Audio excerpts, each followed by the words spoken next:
Als iemand dit verteld had aan mij, had ik het verhaal niet geloofd. Johan van Laarhoven moet gewoon kapot.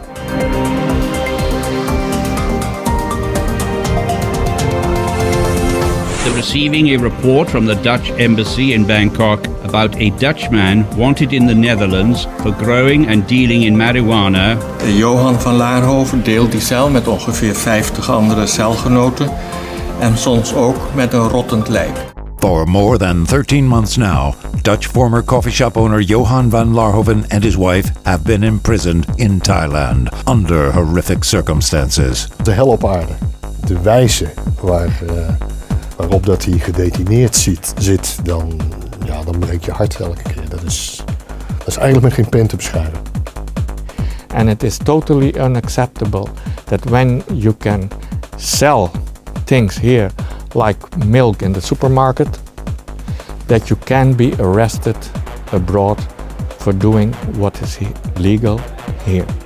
I found this so unjustified that a Dutch prosecutor is offering a Dutch citizen for something which is not offense anymore in this country. It is actually the obligation and the power of the Dutch prosecutor to do this job only, not to transfer any job to the Thai authority. Yeah. The Dutch government accuses him of money laundering earned by selling drugs and investing in Thailand. But Thai authorities have no idea about the situation in the Netherlands. The Dutch way of dealing with cannabis was not explained by the Dutch Attorney General. The authority in Thailand never learned about that.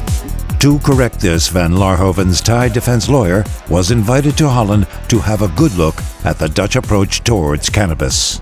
My obligation and my responsibility is to bring these informations in the Netherlands. That's what I have seen, to explain truly to the responsible judge in bench. They visited all former shops of Van Laarhoven in the cities of Tilburg and Den Bosch, both in the south of Holland. Coffee shops emerged in the mid-1970s. The idea was to create a safe environment for adults to smoke cannabis, but other legal substances were banned. The so-called backdoor problem is the biggest paradox of the cannabis policy. Coffee shops are allowed to sell cannabis but are not allowed to buy from growers. For over 40 years, the government has been pretending that the cannabis that coffee shops sell comes falling out of the sky every day.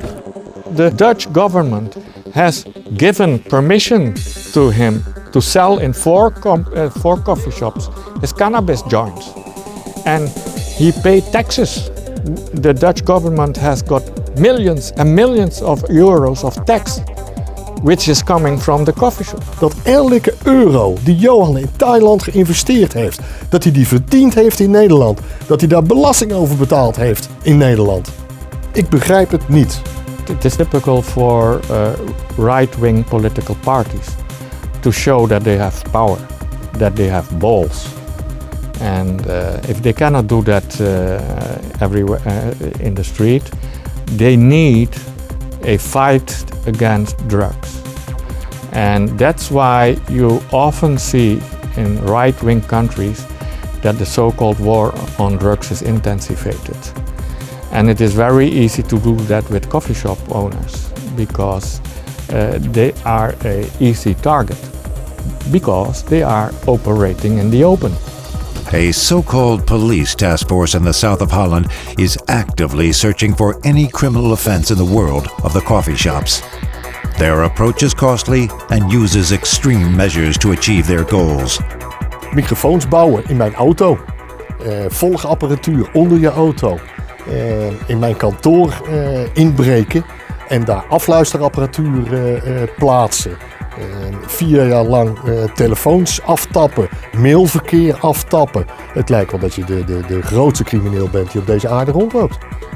The Dutch prosecutor has forwarded to his Thai colleagues a false idea of what is going on here. And because they think in Thailand, well, he's selling cannabis, that he's selling drugs. Okay, money laundering. But it is not simple as that. Ik dacht dat wij in een democratie leven, ik dacht dat wij in een rechtsstaat leven. Maar ik krijg steeds meer het gevoel dat we in een politiestaat leven. To further explain the Dutch policy, the Thai delegation went for a visit to the Hash Marijuana and Hemp Museum in Amsterdam. We show many things about the culture of the cannabis. Many hundreds of years we have seen a smoking culture in many parts of the world, also in Europe.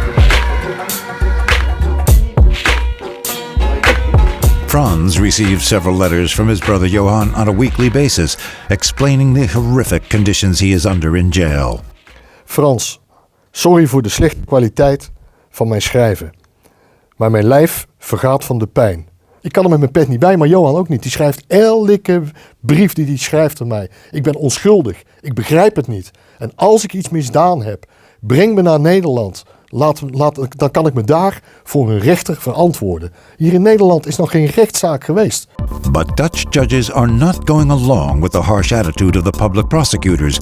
Several court cases have been dismissed because of the double standards in play. Many courts and many judges here in Holland has ruled the past 2 years that because of this tolerant policy of the state, the government, that we cannot longer accept that it is an offense, that is a hypocrite to sell it in the front door and to fight the back door. If no criminal offense is found, prosecutors try to find tax fraud, another common issue linked to the backdoor policy. Most of the coffee shop owners, what we see, they have a problem with their administration because they don't get invoices for the cannabis and the products they buy. And then we see a shift from a criminal cannabis-related offense towards financial issues, which shouldn't be the case, I think. If Van Laarhoven's case had been a tax issue alone, chances are that the Thai authorities would have not made a case out of it. I hope that the Thai court will clearly understand the issue of the case and the international conflict between the Dutch prosecutor and the Thai prosecutor. To witness a court case, Mr. Jasmut attended a court of appeal at the Council of State, the highest court of appeal for citizens. The owner of the 3 coffee shops that this case is about was remanded to prison for 7 months. And at the end of the trial, the court said, "You're guilty, but we will not give you any sentence." So that 7 months in prison was for nothing. And then in the appeal, the court said, "You're not guilty, we throw out the case." The district attorney, the prosecutor, shouldn't have prosecuted you because the only thing you did was run a coffee shop in the way you're supposed to do it. If in a regular case which hasn't got anything to do with cannabis products, we see that most of the times when somebody is arrested, he's kept in jail for 3 days or something like that. Local governments are getting fed up with the bulldozer approach. 57 mayors have signed a manifesto, Joint Regulation, calling for the regulation of the coffee shop back door. I tried to explain to 4 prosecutors in Bangkok what our Dutch tolerant policy according to our Opium Act is. Well, they couldn't believe their ears. And now this Thai lawyer has to do that in the courtroom, how the tolerance policy is functioning here. The last session of the trial in Bangkok against Johan van Laarhoven will start the beginning of September. The verdict will probably follow in December. We will keep you posted on the further developments in this case. Stay tuned to Cannabis News Network.